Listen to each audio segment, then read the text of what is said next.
Are we on? Okay. Proverbs 17 is where we're at, but as always, we'll recap Proverbs 16. I'll try to go through it a little bit quick because they're both kind of long chapters again. But as always, the preparation of the heart in man and the answer of the tongue is from the Lord. All the ways of a man are clean in his own eyes, but the Lord weigheth the spirits. What does it mean by the Lord weigheth the spirits? He weigheth them. He will judge them, yeah. And we'll get into that a little bit in 17. Commit thy works unto the Lord, and thy thoughts shall be established. So that right there, commit thy works unto the Lord, and thy thoughts shall be established. If you're working for God or you're doing something for the church and all that, it's kind of hard to be thinking about worldly stuff or just different things that you shouldn't be thinking about.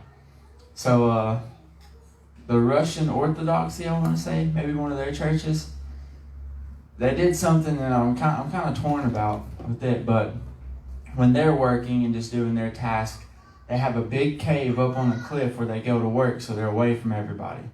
But while they're working, instead of talking to each other, they're repeating this one prayer. It's just real quick, like 3-sentence prayer, and they just keep repeating it over and over. And at first I was like, I don't think you're supposed to repeat prayers over and over, because didn't Jesus say not to do that? But then when they explained, like, what's this prayer? Why are you saying it? It's like, we're doing this prayer so we're not thinking about anything else but work and God the whole time we're doing it. So we don't just wander and start gossiping to each other. And I was like, well, I guess that counts. I guess that's an excuse for that. The Lord hath made all things for himself, yea, even the wicked for the day of evil. Everyone that is proud in heart is an abomination to the Lord. Though hand join in hand, he shall not be unpunished. By mercy and truth iniquity is purged, and by the fear of the Lord men depart from evil. What is the fear of the Lord? Beginning of wisdom. Beginning of wisdom, beginning of understanding, beginning of knowledge. I'll wrap it up at the end on what everything the fear of the Lord is in Proverbs. It's a lot. But it's always the beginning. The beginning is the fear of the Lord. When a man's ways please the Lord, he maketh even his enemies to be at peace with him. Better is a little with righteous than great revenues without right. A man's heart deviseth his way, but the Lord directeth his steps. So when a man's ways please the Lord, he maketh even his enemies to be at peace with him. It's kind of hard to be mad or angry. I mean, you can be at preachers, Bible teachers, and things like that. But I don't think you're going to go like punch them in the face mad at them or anything after church. Sometimes I have seen it. I have seen preachers preach messages and people get really, really upset with them. I've seen preachers get up there and say a bunch of nonsense that I kind of got upset with, but that's on like YouTube and things like that. But when you make even your enemies to be at peace with you, that's more something like only the power of God can be. You can always find an enemy for something. If you're a Republican, you can find Democrats. If you're a Democrat, you can find Republicans.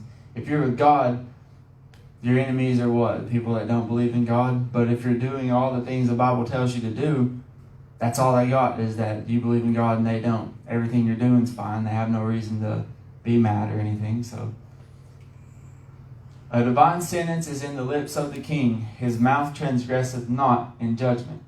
A just weight and balance are the Lord's. All the weights of the bag are his work. It is an abomination to kings to commit wickedness. Kings, like every king ever in history. For the throne is established by righteousness. You don't get to be a king by making a bunch of wrong decisions, unless you take it by force or usurpation or something like that. But God didn't set it up that way. And he did set up kings. That's why they're a book of kings and not a book of presidents. There are books of judges before that, before it was made in kings. So having a king isn't necessarily an evil, bad form of government. But it can be, because you've heard the saying, power corrupts, absolute power corrupts absolutely. So when you look at a king, he has complete and total power, and they don't really elect kings. It's more inherited from that. So in the modern times, we found a way to make kings just more of a figure, more of a stand-in than anything. They don't really a lot of them, like in Europe and all that, they don't really have any say in what goes on. They'll delegate all that to the prime minister or whatever, and they're just a figurehead. I'm not saying they don't have power, because they can definitely make a lot of moves and decisions, probably ones that are way above what's even happening in the country. But it is an abomination to kings to commit wickedness, for the throne is established by righteousness. That's God's throne even when they're up there, no matter if an evil person is sitting on it.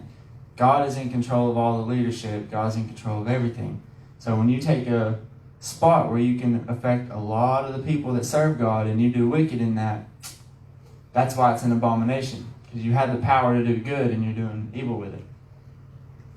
Righteous lips are the delight of kings, and they love him that speaketh right. The wrath of a king is as messengers of death, but a wise man will pacify it. What is a messenger of death? Sounds like a video game character or something. Movie's the messenger of death. We'll get into that a little bit more in Proverbs 17. In the light of the king's countenance is life, and his favor is as a cloud of the latter rain. How much better is it to get wisdom than gold, and to get understanding rather to be chosen than silver? The highway of the upright is to depart from evil. He that keepeth his way preserveth his soul. Pride goeth before destruction, and a haughty spirit before the fall. So how much better is it to get wisdom than gold? It's better to know how to make $1 million than to somebody to give you $1 million. Of course, we've looked at that before. Same thing with lottery people. They win the lottery, and a couple of years now they're right back down to where they were before. Eric's even talked about that before. They just don't have the wisdom to be able to maintain with what they got. So, but here it's more talking about it's better to get wisdom than gold. And it's, how do you put this?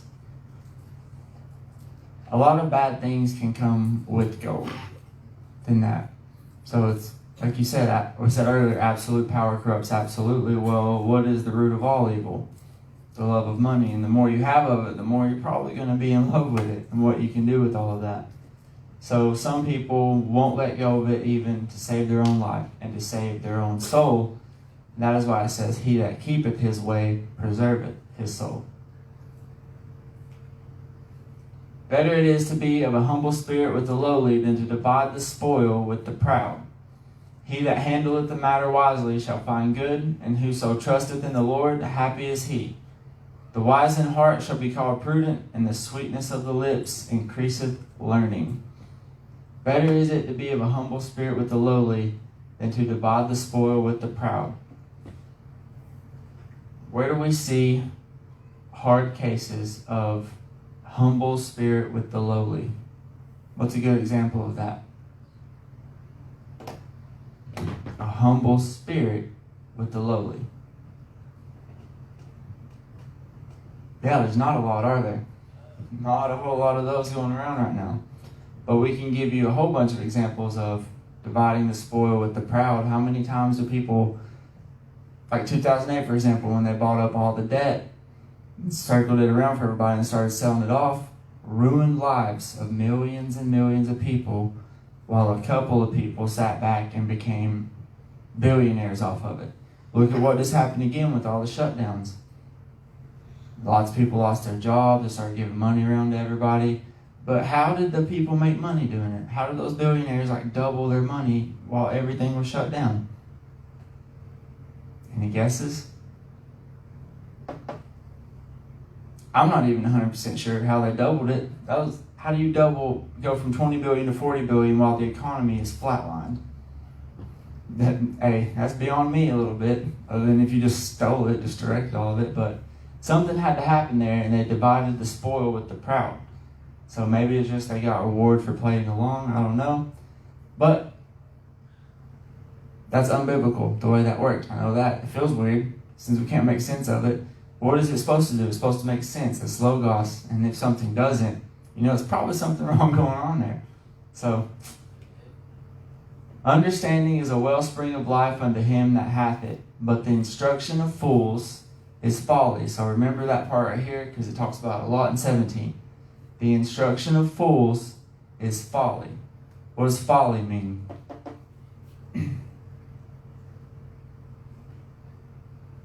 Kind of silly. Silly to the point of a demise. Stupid. The instruction of fools is stupid. It will have you as this guy up front going in circles. The heart of the wise teacheth his mouth, and addeth learning to his lips. Pleasant words are as a honeycomb, sweet to the soul, and health to the bones. So compliments are biblical. Thank you guys for coming here. You guys help me a lot, so I'm not just preaching to an empty crowd or teaching to an empty crowd. Honeycomb, right? Makes you feel better when somebody says good stuff about you. When somebody says bad stuff, though, don't really bother me, but it can bother a whole lot of other people. There is a way that seemeth right unto a man, but the end thereof are the ways of death. Like it said before earlier in the chapter. Everybody's right in their own eyes, but they're not in the way of God. So there's a way that seemeth right unto man, but the end thereof are the ways of death. And he that laboureth, laboureth for himself, for his mouth craveth it of him. An ungodly man diggeth up evil, and in his lips there is as burning fire. Diggeth up evil. What's an example of digging up evil? Anybody ever told you that was just better left alone? And now you got a quarrel or a fight, or you're in a bad situation that you shouldn't have been? And you know that. So if you have a problem with alcohol and you go into a liquor store, you're kind of digging up your own evil, right? You're heading in the wrong direction, and it's taking effort to get up and go there because you're fighting yourself against it. Same can be said with any sin and any problem that you keep having. There's ways to stay away from it, but the more you work towards going that way, the further and further down the hole you're going to get. The further it is, you got to walk back out of it. A froward man soweth strife, and a whisperer separateth chief friends. A violent man enticeth his neighbor, and leadeth him into the way that is not good. He shutteth his eyes to devise forward things. Moving his lips, he bringeth evil to pass. So a whisper separateth chief friends. What does that mean? A whisper.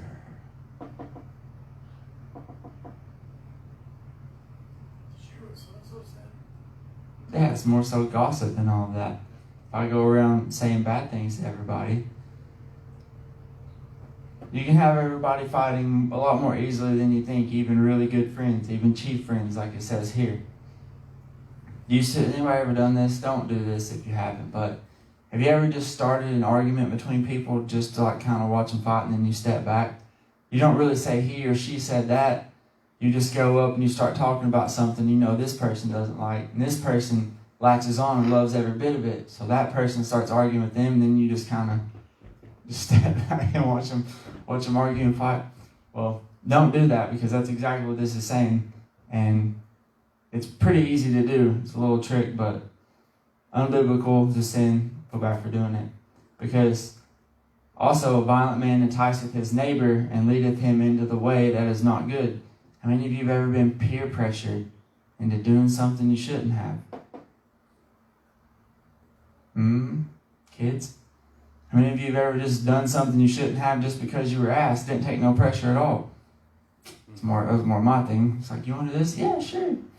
Like, well, he's always down to do stuff. So you got to put up that shield and a guard, so to speak, from that. I don't know. I hope you kids figure it out.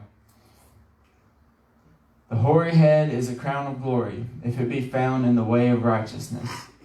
He that is slow to anger is better than the mighty, and he that ruleth his spirit than he that taketh the city. The lot is cast into the lap, but the whole disposing thereof is of the Lord. So here we go again. Slow to anger is better than the mighty. I've said this the past 3 Sundays before, but that's why before fights, they start making fun of each other and picking at each other and saying all this stuff. They want their opponent angry. So they just come in not thinking, swinging wildly, doing whatever.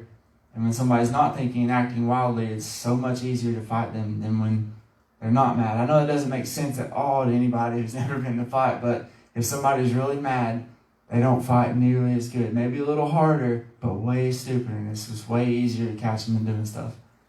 And that's why it's saying to control yourself, because one who controls himself is better than you being able to go out and take a city. For a king, look at all these great kings. Look at Solomon. How many places did he conquer and how many things did he do? And who ended up being the fall of Solomon? Himself with his own. Who ends up being the fall of every great figure almost? It's not the other things. It's not what they were enticed with. It's always themselves. They start making bad decisions. They start slipping. And eventually they're no longer on top and they go down to the bottom. It's just how that happens. And the lot is cast into the lap.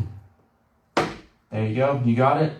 But the whole disposing thereof is of the Lord. He's the one who's going to pick and choose what gets rid of it. That was Proverbs 16. Move on to 17. It kind of talks about the same things, but not necessarily in as repetitive matter as it has been. Better is a dry morsel and quietness therewith than a house full of sacrifices with strife. So do you remember, I think it was 15, it was like it's better to eat a dinner of herbs than at a feast with contention, I think it said. Yeah, same exact thing right here. Better a dry morsel, which is just a small piece of bread, and quietness therewith, so eating a little bit in peace, than a house full of sacrifices, all these meat and all these good things, with strife. Have you ever had to watch your back while you're eating, or keep your food away from other people?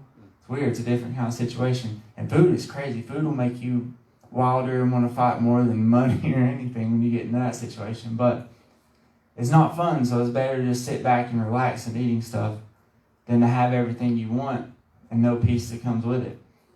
A wise servant shall have rule over his son that causeth shame, and shall have part of the inheritance among the brethren.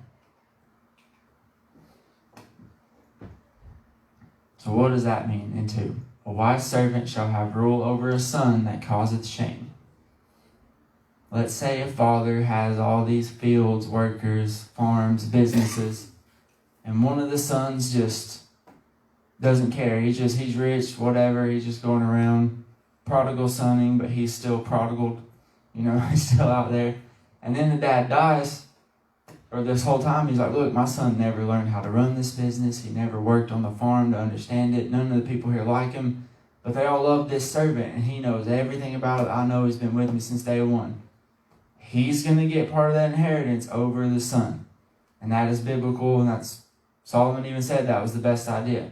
So here we go. Here's the comparison. The late 80s, early 90s did this a lot. Billy Madison. What was that movie? What did he have to do to his dad? He had to go back to school to prove to his dad that he wasn't a dummy. Tommy Boy. His dad dies. He couldn't take over the business. Some other rich dude who was smart at it had to. So what did Tommy Boy have to do? Go out and do that. For some reason, that was the theme, late 80s, early 90s, in a lot of comedy movies was, a wise servant shall inherit rule over his son that causeth shame, and shall have part of the inheritance among the brethren. But they twisted it, as Hollywood always does, and made it that the wise servant was evil, and they were bad, so the son had to learn it all real quick so his dad's thing wouldn't get usurped.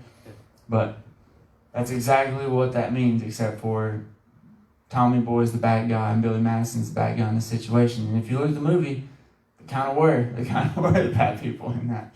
So, the finding pot is for silver, and the furnace for gold, but the Lord trieth the hearts. Remember, the Lord weighed the hearts in the last one. So, finding pot is for silver. It's just a crucible like they got there. You melt it down, all the impurities come out. You can pour it however you want. That'll be for silver. That's how you get raw silver. None of the bad stuff mixed in it. The furnace for the gold. Gold melts, I think, a little bit higher temperature than silver. So they probably have to use something a little bit bigger. I'm not 100% familiar with the tools they had back then and what the up-to-date forging processes were. But I know furnaces get a lot more hot than finding pots. Finding pots is what you can do aluminum, and it's just a really hot crucible, and you pour it in and it melts immediately. So in the furnace for gold, but the Lord trieth the hearts. The Lord's going to be our crucible. We're going to be in there, and it's going to get hot, and it's going to be bad. And all of our works are going to get tried out with it, and He's going to pour us out, and only the good parts left. And we better hope there are some good parts left, because that's coming for everybody here. Everybody's going to get tried in your works, and it says a whole bunch of times we're all going to be tried by fire. Our imperfections are going to be made perfect by the fire and everything. So we got something coming towards us, something they'll put the fear of the Lord into you. It's not like you're going to be granted up there unscathed, a lot of us. So, a wicked doer giveth heed to false lips, and a liar giveth ear to a naughty tongue. Whoso mocketh the poor reproacheth his maker. We've talked about that before, remember? It's an abomination. And he that is glad at calamities shall not be unpunished. I've fallen victim to that a whole lot of times. I will say it. California's burning down. Like, well, good. Maybe they should start getting more godly. That's wrong. And he that is glad at calamity shall not be unpunished. Whoops, I got some punishment coming from saying all that. Or these other countries that go, oh, there's earthquakes, and it took out an entire Hindu town. Like, well, don't worship some weird bull god in the sky. Maybe you'll be all right. Nope. Not even allowed to do that biblically. You cannot be glad at calamities. And whoso mocketh the poor reproacheth his maker. So yeah, don't do that like I have. Everybody's burning down right now. You can just pick a country and pick a thing. So I think right now, what is it? Turkey's burning down? That's the new one. I mean, I don't think it's not been super duper dry every year. I don't think this is just so happened to be the year that a bunch of wildfires start. There's something going on with it.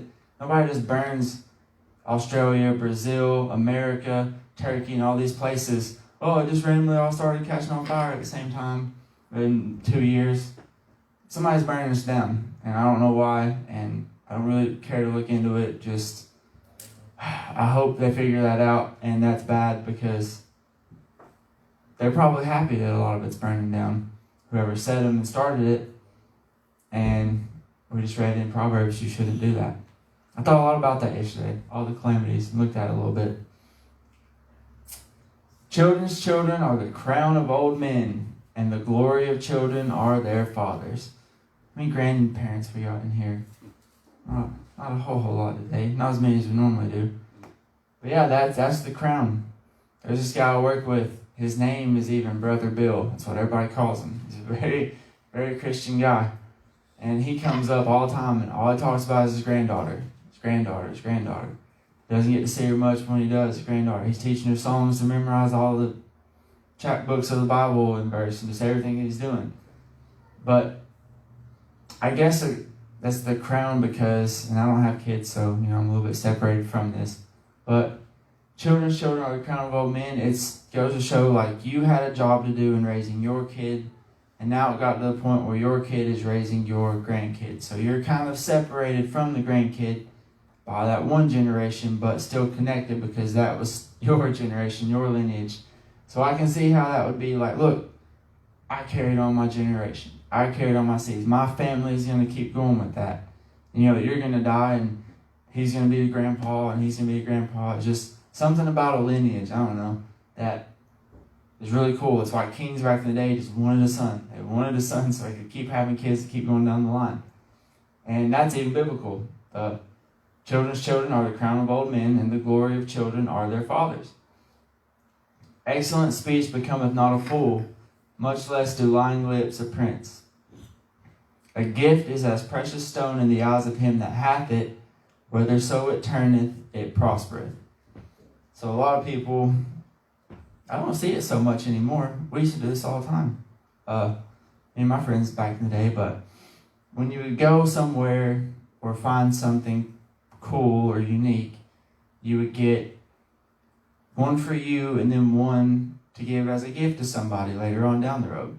So while it's yours and you have it right now, you know that this gift and whoever you give it to is going to mean, you don't have necessarily anybody in mind when you get it, but you have it so that when you give it away, somebody's going to appreciate that, and you might can help them, or it can get you a little favor with them or something like that.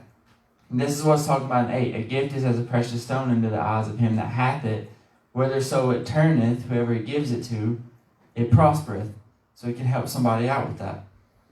I don't know if I have any gifts right now. I got a lot of stuff I could give as gifts. Got a lot of junk, but I call it junk, but it's actually a lot of cool stuff that I just never use.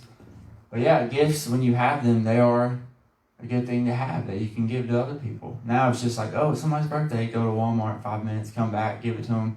There you go. But Couldn't really do that back then, so when you found some stuff, you kept it as gifts, you knew.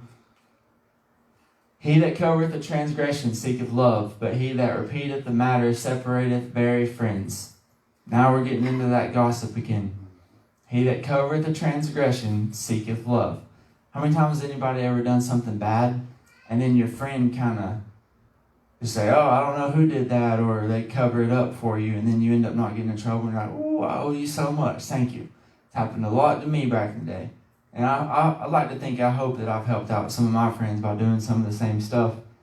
But it's because you seek love. Like if somebody comes bad or comes at somebody angry at something, and then you can deflect that or deter it, is because you do that out of love for your friend. But he that repeateth the matter separateth very friends. But if I immediately, so let's say my friend broke something. Let's say Chuggy broke something that my mom really liked. I was like, ooh, and then we either fixed it really quick and she never noticed, that would be cool.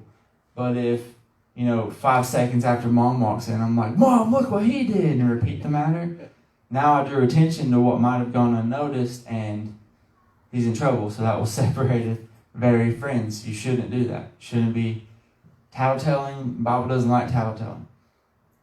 A reproof entereth more into a wise man than 100 stripes into a fool. How many prisoners out there do we have that as soon as they get released, they're right back in prison or jail very soon? They didn't learn anything, no matter how beaten, stripes, how many times they sit in prison. They don't really necessarily get reformed in that sense. But how many times have you ever been told that what you're doing is wrong, or taught a new way to do something, and you've done it that way ever since? That's more what it's saying here. A reproof entereth more into a wise man than 100 stripes will enter into a fool. So if you're wise and you learn something, it sticks with you. If you're told not to do that, you don't do that anymore, and you figure out why. But some people just hard to teach, hard to learn.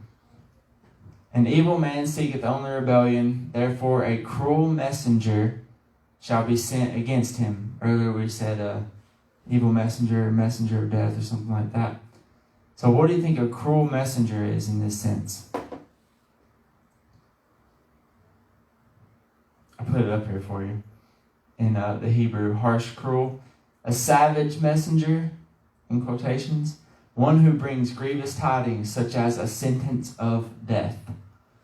So it's either the guy that comes in and he says, I'm about to kill you or you're going to die. Or it's just the guy that kills them, like an assassin, so to speak. Assassins were very big back in this time. It was a big thing. So an evil man seeketh only rebellion, therefore a cruel messenger shall be sent against him. If I'm a king, and all I can hear about is this church, or not church, but this place down here wants to kill me, and all they're talking about, oh, they're going to rise up, they're going to kill me, they're going to rise up and take this power. I'm a king, I'm just going to be like, okay, hey, go see what's going on there, send the spy if he confirms the messages. Okay, go kill all of them, because I don't even want to worry about them getting power and come and take me over. This is why it's saying an evil man seeketh only rebellion, not reform, not reproof as it is up here, but a straight out rebellion from that. And it's saying be careful, because you're going to be killed if you do like that. Let a bear robbed of her whelps meet a man, rather than a fool in his folly. I bet I read this one 50 times before I just understood the English and how it was written. I was like, let a bear robbed of her whelps meet a man, rather than a fool in his folly. I didn't know what it meant, so I had to look it up a little bit and kind of seek it out. What this is saying is that the folly of fools is so dangerous, the Bible would rather you meet a bear that just lost her cubs than to meet a fool in his folly. Now, knowing that, let's read it again. Let a bear robbed of her whelps meet a man, rather than a fool in his folly meet a man. It just doesn't say meet a man again.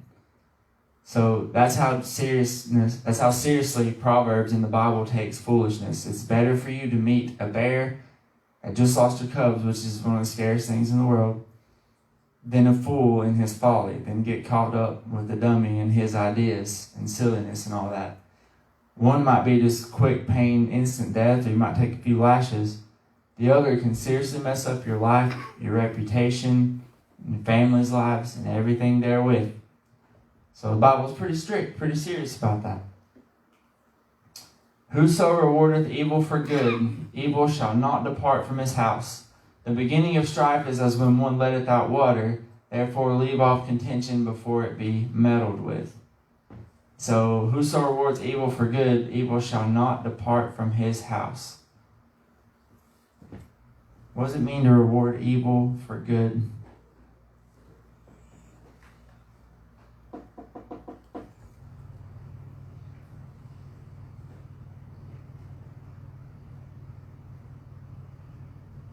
No takers? To reward evil for good. I've done a lot of bad things, we'll say. I used to fights and hang out with a lot of girls and do a lot of bad stuff. And I got a lot of praise from even family for doing a lot of that stuff. There's just something cool about dudes and sons, right? Oh, look at this stud. Oh, look at him being able to beat up and all that. They reward evil for good. I'm certainly guilty of doing that as well. Then evil shall not depart from his house. If you keep rewarding and welcoming all the evil and all the bad stuff that is doing good, and you're so much putting it as a trophy, you're going to have a room full of trophies. And guess who else likes hanging around those trophies? Any other evil that it can get in there.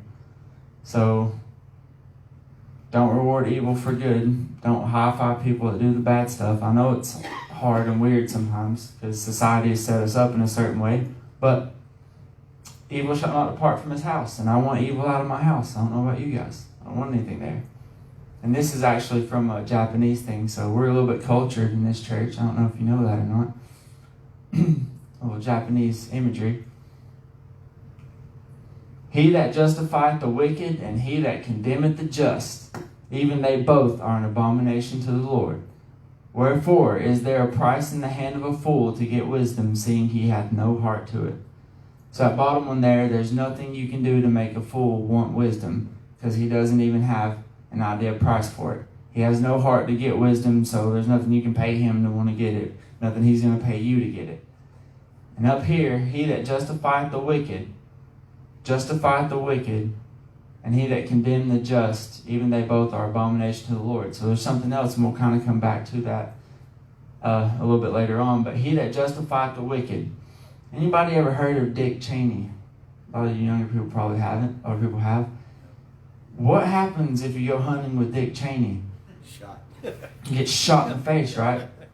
That's the guy that got shot in the face by Dick Cheney. What happened after that? Well, that guy and his family had to apologize to the Cheneys for causing them so much stress, and they said it was 100% an accident, and there's no way he should be punished at all, and they feel bad that he even had to go through that in this stressful situation. Dude that just got shot had to apologize to the guy that shot him because it stressed him out. Justifieth the wicked, right there. Why would you have to do that? It doesn't make sense, right? It feels weird even hearing he had to do that. How many people know this man up here? Bruce Jenner. Y'all heard of that person? Yep. Well, how many people know that as this whole transition thing was going on, hit a woman with his car and killed her? Oh, nobody heard about that? Imagine that. They must have buried that one. Yeah. Hit a woman with her car, killed her, and they just covered it up and buried it. Like, well, he's going through a transition, doing all that right now. We really don't need this media, this coming out in the media, so give that family a lot of money and let's just bury this under the rug. A lot of y'all didn't even know. This only happened like 4 years ago. 4 or 5 years ago. Straight up killed a person. Justified the wicked. That is bad. 2 examples of that. But now you guys know. So, you're welcome. I told you. There's something funny I'll tell you guys later, but I don't want to do it on camera. So, a friend loveth at all times, and a brother is born for adversity.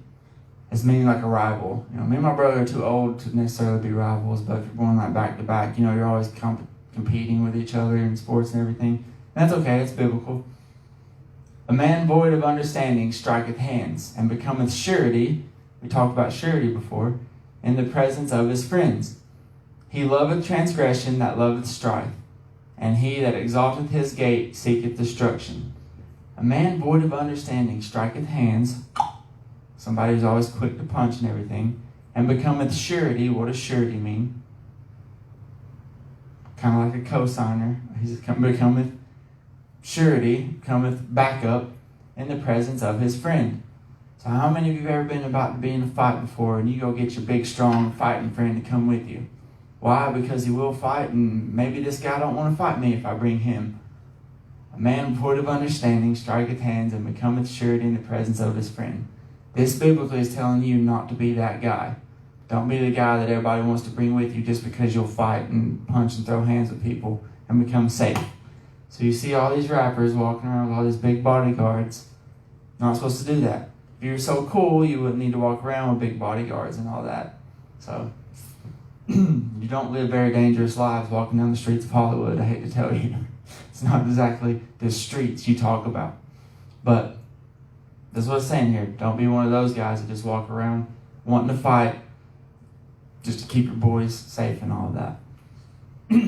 He that hath a forward heart findeth no good, and he that hath a perverse tongue falleth into mischief. He that begetteth a fool, which means has a fool as a child, doeth it to his sorrow, and the father of a fool hath no joy. I've showed this picture to like 100 people, I think. But he that begetteth a fool doeth to his sorrow, and the father of a fool hath no joy. Like this father here, he is not very proud of his child right here. I don't know, I think this is funny looking, but it sums up a lot of the newer generation, newcomers, and with the older ones mixed. Here we go, Gary. Been waiting on it. A merry heart doth like a good medicine. Doth good like a medicine. But a broken spirit drieth the bones. We leave that part out a lot in the kids' messages and all that. So a merry heart is medicine to you. It can cure your ailments. It can make you increase in a lot of ways. But a broken spirit drieth the bones. A wicked man taketh a gift out of the bosom to pervert the ways of judgment. And wisdom is before him that hath understanding, but the eyes of a fool are in the ends of the earth. So what does it mean? A wicked man taketh a gift out of the bosom to pervert the ways of judgment. Bribery. The Bible talks a lot in Proverbs about bribery and how that's bad. But a wicked man taketh a gift out of the bosom. So it's not necessarily just the one that takes the bribe that's corrupt, but the ones that gives the bribes that are also corrupt, of course. A foolish son is a grief to his father, and bitterness to her that bare him. Also to punish the just is not good, nor to strike princes for equity. So the best judicial systems are set up, and this is going to sound a little weird, but it is better to let a guilty man go than to condemn an innocent man. I think anyway. I don't know where your moral scale is on that. So if you can put the line just, if you're not 100% sure he's guilty, probably better to let him go just instead of putting an innocent man in jail for forever. You see stories all the time where the innocent people have been in jail for 10 years and then when DNA testing just came out, now they get released because you know it's not them. Dude, if I was those people, I would sue everybody involved so much. I mean, I wouldn't, but I would be very angry. It'd be hard for me to control my emotions in that. Like, I told you I was innocent and you put me through all that. So I would say it's probably better to release some guilty people if you don't know 100% they're guilty, than put innocent people in prison. And he that hath knowledge spareth his words, and a man of understanding is of an excellent spirit. Even a fool, when he holdeth his peace, is counted wise. And he that shutteth his lips is esteemed a man of understanding. So silence is also an answer to, they've talked a lot about silence before. You ever heard of like the strong silent type, if they come out in it? Well, this is saying the same thing, that even if you're a fool, sometimes when you just don't say anything at all, you can be wise by just not saying anything. And he that shutteth his lips is esteemed a man of understanding. If you don't just have opinions or go around talking a whole lot, people probably think you're smarter because you don't just throw, what was it saying? If I threw a rock at every dog that barked, I would soon find myself out of rocks to throw, so to speak. I think it's some old parable like that, but silence and I'm saying I don't know are answers that have more wisdom than they imply in what they say. So, and that's even biblical. And that is Proverbs 17. I went longer than I thought I would, but anyway, moving on to 19 next week. Thanks, guys. Very good. Very good.